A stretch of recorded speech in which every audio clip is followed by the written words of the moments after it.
bagaimana sih ciri Allah memberikan kita saat memberitahu kita bahwa kita ini sudah bertemu dengan jodoh kita.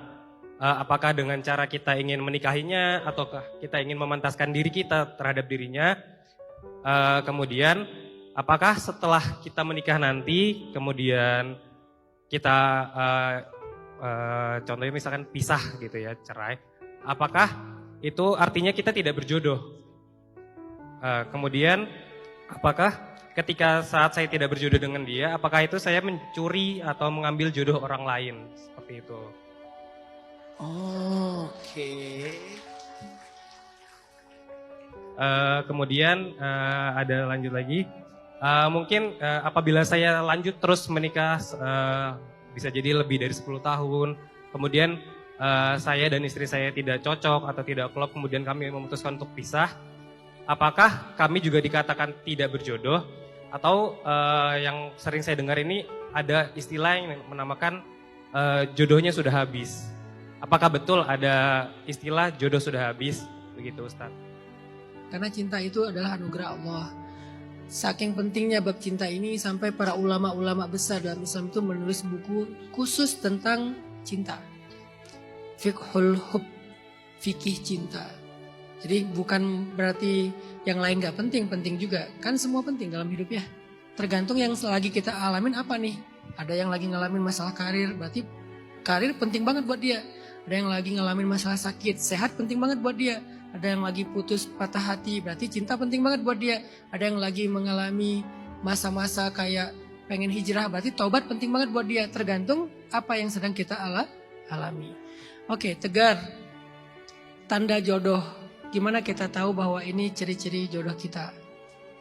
Sebetulnya nggak ada tanda spesifik ya. Dan belajarlah untuk berserah diri kepada Allah. Ikutin aja alur takdir Allah dalam kehidupan kita dengan cara melakukan yang terbaik yang kita bisa.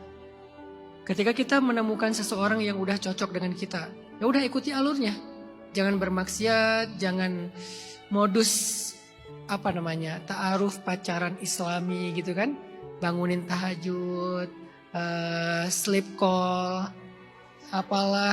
ingetin besok hari Senin jangan lupa puasa sunnah. Bukan itu. Tapi jalanin aja dengan cara terbaik, ta'aruf yang benar, jalanin prosesnya, lebih komitmen lagi. Kalau ternyata Allah takdirkan menikah dengan dia, berbaik sangka inilah jodoh saya akan berbuat yang terbaik untuk dia.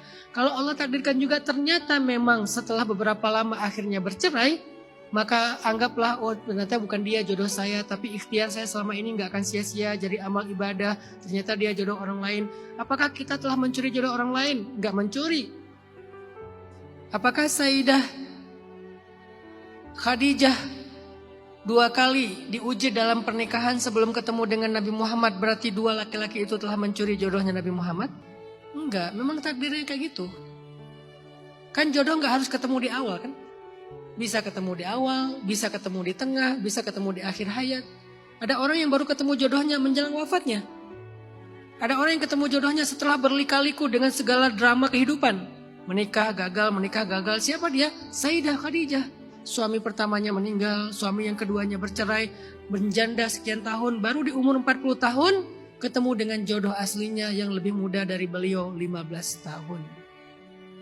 Jadi mungkin buat kalian yang umurnya 25 tahun mulai khawatir tentang jodoh, jangan-jangan calon suami kalian lebih muda dari kalian 15 tahun.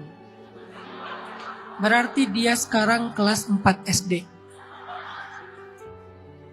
Makanya coba sesekali main ke SD dekat rumah kalian. Cari anak kelas 4, kelas 5, yang mana ya?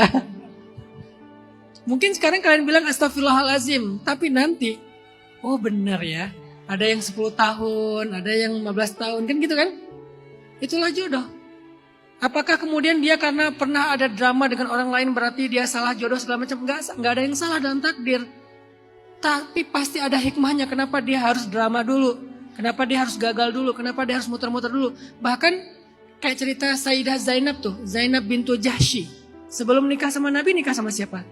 Zaid bin Harithah. Pernikahan mereka berapa lama? Cuma 1 tahun loh. Kenapa sih harus ke Zaid dulu, nggak langsung ke Nabi aja di masa perawannya? Kenapa harus mampir ke Zaid dulu? Allah punya rencana sendiri. Padahal dua-duanya ahli surga, dua-duanya soleh-solehah, tapi bisa bercerai juga. Jadi nggak semua perceraian itu karena yang satu baik, yang satu jahat, nggak juga. Bisa aja dua orang yang sama-sama baik bercerai loh. Siapa dia? Zaid bin Harithah dengan Zainab bintu Jahsy. Bahkan pernikahan mereka cuma bertahan 1 tahun. Lalu setelah mereka bercerai, Zaid nikah lagi, dikaruniai anak namanya Usamah bin Zaid.